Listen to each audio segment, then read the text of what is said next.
వివేకను హత్య చేసిన అవినాష్ శిక్ష పడకుండా తప్పించుకు తిరుగుతున్నారని షర్మిల ఆరోపణలపై వైసీపీ స్పందించింది.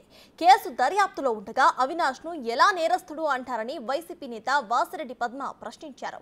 ఏపీను అడ్డగోలుగా విభజించిన కాంగ్రెస్ మళ్లీ న్యాయం చేస్తామని అనటం హాస్యాస్పదంగా ఉందని అన్నారు పద్మ.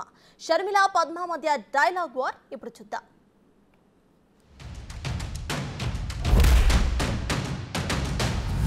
రెడ్డి గారు అధికారం ఇస్తే అధికారాన్ని వాడుకొని హంతకుల్ని కాపాడుతున్నారు ఈ రోజు జగన్మోహన్ రెడ్డి గారు. కాబట్టే ఈ రోజు అవినాష్ రెడ్డి అనేవాడు దోషైనా కూడా ఈ రోజు వరకు కూడా శిక్ష పడకుండా తిరుగుతున్నారు. కనీసం ఒక్క రోజు కూడా జైల్లో గడపలేదు. 5 సంవత్సరాలు అయిపోయింది చనిపోయి. హత్య చనిపోలేదు, చంపారు. చనిపోలేదు, చంపారు.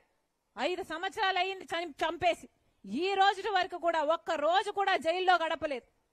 కేవలం జగన్మోహన్ రెడ్డి గారి అధికారాన్ని అడ్డు వేశాడు. కాబట్టి అధికారంతో బీజేపీతో పొత్తు పెట్టుకున్నాడు. బీజేపీతో అక్రమ పొత్తు పెట్టుకున్న వాడు జగన్మోహన్ రెడ్డి గారు. బీజేపీ పార్టీకి బానిసగా మారిన వాడు జగన్మోహన్ రెడ్డి గారు. ఆ బీజేపీతో ఉన్న ఆ పొత్తు కోసమే ఈరోజు అవినాష్ పొత్తు వల్లనే ఈరోజు అవినాష్ అనేవాడు ఇంకా యథేచ్ఛగా బయట తిరుగుతున్నారు. మరి ఇలాంటి వాళ్ళకు బుద్ధి చెప్పాల్సిన అవసరం లేదా? హంతకుడు అని అవినాష్ రెడ్డి మీద ముద్ర వేస్తా ఉన్నారు. కేసు విచారణ అంటే మీకు కోర్టుల మీద నమ్మకం లేదు, చట్టాల మీద నమ్మకం లేదు. మీ బుర్రలో ఏది తోస్తే అదే తీర్పు, అదే విచారణ. మీరు కూడా శిక్ష కూడా మీరే వేయాలనేటటువంటి వైఖరి ఇది సరి అయిందేనా? ఇవాళ మీరు ప్రత్యేక హోదా గురించి మాట్లాడుతున్నారు. కాంగ్రెస్ పార్టీ దోషి కాదా ప్రత్యేక హోదా ఏపీకి దక్కకపోవడానికి? విభజన చట్టంలో ప్రత్యేక హోదా పెట్టకుండా అసలు రాష్ట్రాన్ని విభజించడమే చాలా అన్యాయంగా, అంటే ఒక రాష్ట్రం గాలికి పోతే పోయింది, రాజకీయంగా తనకు ప్రయోజనాలు దక్కితే చాలని ఆ రోజు కాంగ్రెస్ పార్టీ భావించింది నిజం కాదా? ఆంధ్రప్రదేశ్ మీద ఒక కక్ష కట్టి